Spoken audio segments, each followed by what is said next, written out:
மக்கள் எப்படி ராங்கா படித்த மக்கள் தப்பா போறாங்கன்னு ஒரு உதாரணத்தோட சொல்றேன். ஓட்ஸ்ல இன்னும் சொல்ல போனா ஆஸ்திரேலியால பன்னிக்கு கொடுக்குறாங்க. பன்றி கொடுக்குற சாப்பாடு இது ஓட்ஸ். பல மடங்கு அருமையான விஷயங்கள் நம்ம கிட்டயே இங்கேயே லோக்கல் இருக்குன்னு தெரியல. வருஷத்துக்கு எப்படி 100 கோடி ரூபாய்க்கு குறையாம ப்ராஃபிட் வரும்னு எனக்கு ஒரு ப்ராஜெக்ட் ரிப்போர்ட் கொடுத்தாரு. பணம் சம்பாதிக்க நிறைய சோர்ஸ் இருக்கு சார், அருமையா சம்பாதிக்கலாம், நிறைய சோர்ஸ் இருக்கு. இறைவன் நிறைய வழி காட்டுவார். நான் என்ன நினைப்பேன், அது இறைவன் எனக்கு இருக்கிற செக்குன்னு நான் நினைப்பேன். இறைவன் எனக்கு செக் வைக்கிறாருன்னு நினைப்பேன். இப்போ நம்ம நாட்டில் நம்ம சாப்பிட்றோம், நம்ம உணவு இருக்கு. நம்ம உணவுல நம்ம நோய்களை போக்கக்கூடிய பழங்கள், உணவுகள் நம்ம ஏரியாவிலே இருக்கு. ஆனா இப்ப ட்ரெண்டு என்ன இருக்கு, இப்போ ட்ரெண்டு கலியுகத்தினுடைய காலத்துல மக்கள் எப்படி ராங்கா படித்த மக்கள் தப்பா போறாங்கன்னு ஒரு உதாரணத்தோட சொல்றேன். இப்போ ஃபாரின்ல இருக்கிற ஃப்ரூட்ஸ் எல்லாம் விற்கிறாங்க இங்க. இப்ப சாதாரணமா ஸ்டோர்ஸ்க்கு நான் அந்த மாதிரி கடைகளுக்கும் போனது இல்லை, ஏன்னா எல்லாமே வீட்டில் பார்த்துக்கோங்க, எனக்கு தெரியாது. எப்பயோ ஒரு தடவை ஒரு வாய்ப்புல உள்ள போனவங்க வரல, நான் கார்ல வெயிட் பண்ணிட்டேன், இதை வந்துடுறேங்கன்னு போனவங்க வரல.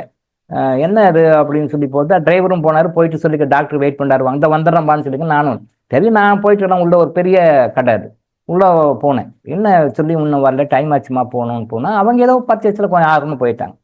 அப்போ வெளிநாட்டில் இருக்கிற ஃப்ரூட்ஸ் எல்லாம் அன்னைக்கு தான் பார்த்தேன் நான். வெளிநாட்டில் இருக்கிற ஃப்ரூட்ஸ் எல்லாம் நிறைய வச்சிருக்கிறாங்க.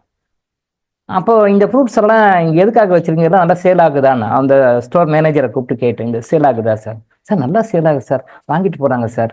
இப்போ நம்ம இதை விட அதான் சார் நம்ம இதை வாங்கி போறாங்க சார்.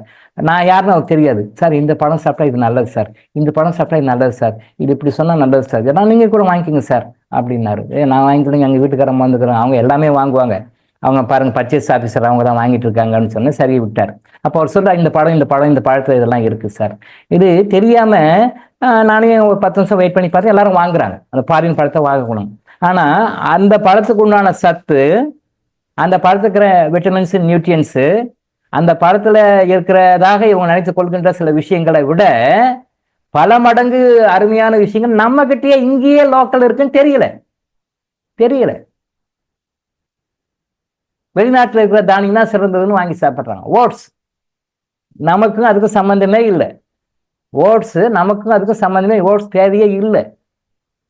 நம்ம புழுங்கலரிசி கஞ்சியிலையும் நம்முடைய பச்சரிசி கஞ்சியிலையும் நம்ம கிட்ட இருக்கிற தானியங்களையும் இருக்கிற சத்தை விட ஓட்ஸ்ல ஒண்ணுமே இல்லை, 100% இல்லை. ஆனா இன்னைக்கு ஓட்ஸ் பெரிய மார்க்கெட்ல எல்லா இடமும் ஓட்ஸ் கஞ்சி குடிக்கிறேன் சார் பெருமையா சொல்றாங்க. இங்க நம்ம கிட்ட வரவங்க சொல்லுவாங்க, நீங்க என்ன சாப்பிடுறீங்க சார்? ஓட்ஸ் கஞ்சி குடிக்கிறேன் சார் டெய்லி, தெரியுமா அப்படின்னு. நான் என்ன சாப்பிட்றேன் சார்? நான் என்ன ஆலிவ் ஆயில் யூஸ் பண்றேன் சார். எப்படி ஆலிவ் ஆயில் யூஸ் பண்றேன்? ஓ அதுல அப்படி இருக்கு இப்படி இருக்கு அப்படின்னு பில்டப் பண்ணி விட்டாங்க. ஆலிவ் ஆயில் நம்ம நாட்டு ஆயில் கிடையாது. Olive oil it is not belong to Indian system. தேவையில்லை. இங்கே நம்ம ஆயில் இருக்கு, நல்லெண்ணெய் விடவா, கடலை எண்ணெய் விடவா, நம்ம சமையலுக்கு யூஸ் பண்ற எண்ணெய் விடவா அந்த எண்ணெய். ஆனா அப்படி பில்டப் பண்ணி கொண்டுட்டாங்க, ஆலிவ் ஆயில் தான் யூஸ் பண்ணணும். சரி, ஆலிவ் ஆயில் யூஸ் பண்ணி அவர் ரொம்ப நல்லா டாப் ஆக்குறாருன்னா அங்கே ஒன்றும் கிடையாது, அது பேசினா அது நெகட்டிவ், அது வேற சப்ஜெக்ட். அதே மாதிரி ஓட்ஸ் கஞ்சி குடிக்கிறான் சார், ஓட்ஸ் கஞ்சி. ஏன்னா அதுக்கு ஒரு ஃபார்முலா வச்சுக்கோங்க, இதுதான் நன்மை எல்லாம் கிடைக்கும். இதை விட நன்மை நம்ம கொள்ளுலையும் நம்ம கிட்ட இருக்கிற தானியத்திலையும் இருக்கு, தெரியல. காசையும் செலவு பண்ணி அதையும் வாங்குறாங்க, அது நெகட்டிவ் வருது. Because oats it's not for you, அது அந்த கண்ட்ரில வரையவங்களுக்கு. அது ஓட்ஸ்ல இன்னும் சொல்ல போனா ஆஸ்திரேலியால பன்னிக்கு கொடுக்குறாங்க. பன்றி கொடுக்குற சாப்பாடு இது ஓட்ஸ். உண்மை. ஆஸ்திரேலியாவில் பிக்ஸுக்கு அந்த ஃபார்ம் இருக்கு இல்லையா, அந்த பன்னி, இந்த வெண்பன்றி இதெல்லாம் வளர்த்துவாங்க இல்லையா, அதுக்கு சாப்பிட்ற சாப்பாட்டை கொடுக்குற ஓட்ஸ் கொடுக்குறாங்க. அதுக்கு ஓட்ஸ், வெண்பண்டிகளுக்கான உணவுல ஓட்ஸும் இருக்கு. அங்கே வெண்பண்டிகளுக்கு கொடுக்கறத நம்ம நாட்டு மக்கள் அதை ஓட்ஸ்ன்னு சிறப்பாக படிக்கிறாங்க, எல்லாம் படித்தவங்க தான். தெரியல. இது வரை பேசினா அதை பற்றி நம்ம உணவை பற்றி பேசினதே ஒரு 2 மாதத்துக்கு 3 மாதத்துக்கு ஓட்டலாம். கிளாஸ் சாப்பாட்டை பற்றி மட்டுமே நாங்கள் எங்கெல்லாம் தப்பு பண்ணுறோம்ட்டு சொல்லிக் கொடுப்போம். கர்நாடகிலையும் சொல்லிக் கொடுப்போம். சப்ஜெக்ட் நிறைய இருக்கு, டைம் தான் இல்லை, கற்றுக் கொடுப்போம்.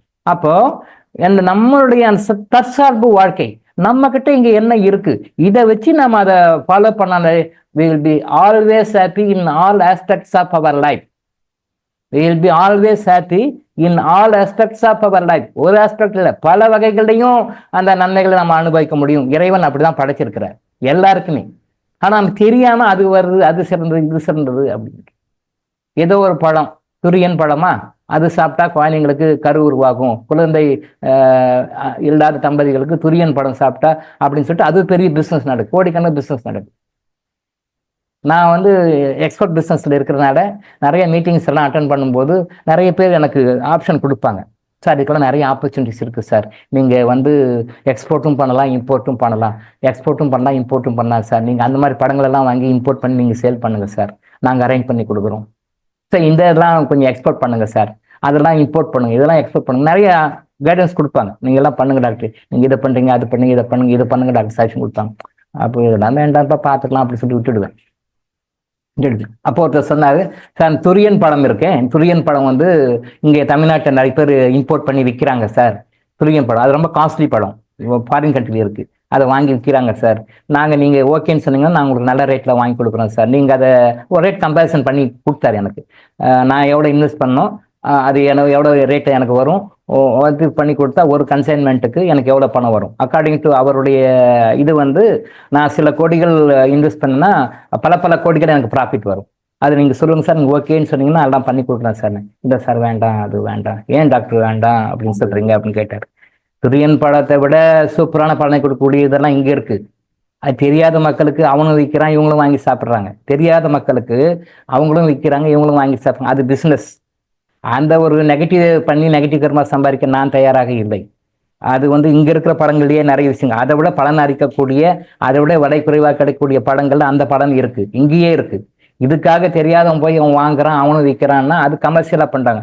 அதை பண்ணி அது ஒரு என்னை பொறுத்த வரைக்கும் அது பேட் கர்மா, அது வேண்டாம் சார், எத்தனை கோடி வந்தா அந்த பிசினஸ் வேண்டாம் சார் அப்படி சொல்லி. ஈவன் லாஸ்ட் மந்த் ஒரு மீட்டிங்ல கூட ஒரு சகோதரர் கேட்டார், நீங்க சொல்லுங்க டாக்டர் ஓகேன்னு சொல்லுங்க, நீங்க ஒன்றும் பண்ண வேணாம், நீங்க டாக்குமெண்ட் சைன் மட்டும் மற்றெல்லாம் நான் பாத்துக்கிறேன், எல்லாம் பார்த்துக்கணும். இல்லை டாக்டர் நீங்கள் எப்படியா செய்யணும், வருஷத்துக்கு எப்படி 100 கோடி ரூபாய்க்கு குறையாம ப்ராஃபிட் வரும், எனக்கு ஒரு ப்ராஜெக்ட் ரிப்போர்ட் கொடுத்தாரு.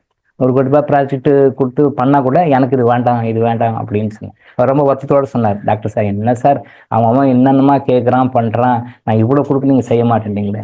என்னுடைய கருத்து, வெளிநாட்டை விற்கிற அந்த பழத்தை விட அருமையான பழங்கள் இங்கே இருக்கு, என்னென்ன சாப்பிடலாம் செய்யலாம், பட் இதை மக்களுக்கு சொல்லிக் கொடுப்போம், இதை செய்யும்னு சொல்லுவேன் அப்படின்றது என்னுடைய கருத்து. அதை வாங்கி விற்று பணம்னா பணம் பண்ணி போகலாம், பணம் சம்பாதிக்க நிறைய சோர்ஸ் இருக்கு சார், அருமையா சம்பாதிக்கலாம், நிறைய சோர்ஸ் இருக்கு, இறைவன் நிறைய வழி காட்டுவார். நான் என்ன நினைப்பேன், அதை இறைவன் எனக்கு இருக்கிற செக்குன்னு நான் நினைப்பேன், இறைவன் எனக்கு செக் வைக்கிறாருன்னு நினைப்பேன். இளங்கோ வந்து பணம்னா ஓகே ஒரு ஓகே ரைட் ஓகே பண்ணலாம் செய்யலாம் அப்படின்னு சொல்லி இளங்கோ சொல்லுவாரா, இல்லை நான் எடுத்த பண்ணிட்டு இதை கரெக்டாக நான் செய்கிறேன் இது போதும் எனக்கு நிற்பாரா அப்படின்னு இறைவன் எனக்கு இருக்கிற செக்காக நான் நினைக்கிறேன். அவர் எனக்கு கிராஸ் பண்றாரு, எக்ஸாமினேஷன் வைக்கிறார், அவர் மூலமாக எனக்கு ஒரு செக் வைக்கிறார். 100 கோடி ரூபாய் அனாலிட்டா வரும் சார், நீங்க ஒண்ணுமே செய்ய வேணாம், ஜஸ்ட் நீங்க ஆர்டர்ல சைன் பண்ணுங்க, நீங்க ஆர்டர்ல சைன் பண்ணுங்க, மற்றெல்லாம் நான் பாத்துக்கிறேன், பணம் உங்களுக்கு வரும், இதை பண்ணுங்க, எனக்கு ஒரு சர்வீஸ் சார்ஜ் கொடுத்துருங்க, பண்ணலாம் ஓகே ரிலையபிள் பர்சன் பண்ணலாம், பட் அது விரும்பல, போதும் இருக்கிறது போதும் இன்னும் இதுக்கு மேலே சம்பாதிச்சு ஒன்று என்ன பண்ண போறோம், இன்னும் பணம் என்ன பண்ண போதும் இருக்கிற வரைக்கும் போதும், லிமிட் அதோட சரி. அதுக்கு மேலே சும்மா கடைசி வரைக்கும் என் பேரனுக்காகவும் கொள்ளு பேருக்காகவும் என்ன சம்பாதிச்சு நம்ம என்ன பண்ண போறோம், எல்லாம் சம்பாதிச்சு அவங்க என்ன பண்ணுவாங்க, அவங்க வச்சு காப்பாற்றுவாங்களா காப்பாற்ற மாட்டாங்களான்றது அவங்களுடைய கர்மால இருக்கு. நாம சம்பாரிச்சுக்கலாம், வயிற்றை கட்டி சாப்பிடாம தூங்காம 24 hours முழிச்சிருந்து இவ்வளவு சம்பாரிச்சு அவ்வளவு சம்பாதிச்சு கோடி வச்சாலும் போகும்போது நம்ம கூட அனுப்புறாங்களா, இல்லை கட் பண்ணி விட்டுடுவாங்க, அருணாக்கயிறு கூட கட் பண்ணி விட்டு போகணுடுவாங்க, அவ்வளவுதான். வீடு வரை உறவு, வீடு வரை மனைவி, காடு வரை பிள்ளை, கடைசி வரை யார், கடைசி வரைக்கும் நம்ம கொண்டு போற குட் கர்மா பேட் கர்மா தான், அதான் கூட வரும். மற்றவங்கெல்லாம் ஒரு லிமிட்டை கட் ஆயிடுவாங்க. இல்லை கண்ணதாசன் பாட்டை தெளிவா சொல்லிக்கார், நல்ல விஷயம். கடைசி வரைக்கும் நம்ம கூட ஒரு கர்மா தான், அந்த கர்மா சம்பாதிக்கணும்.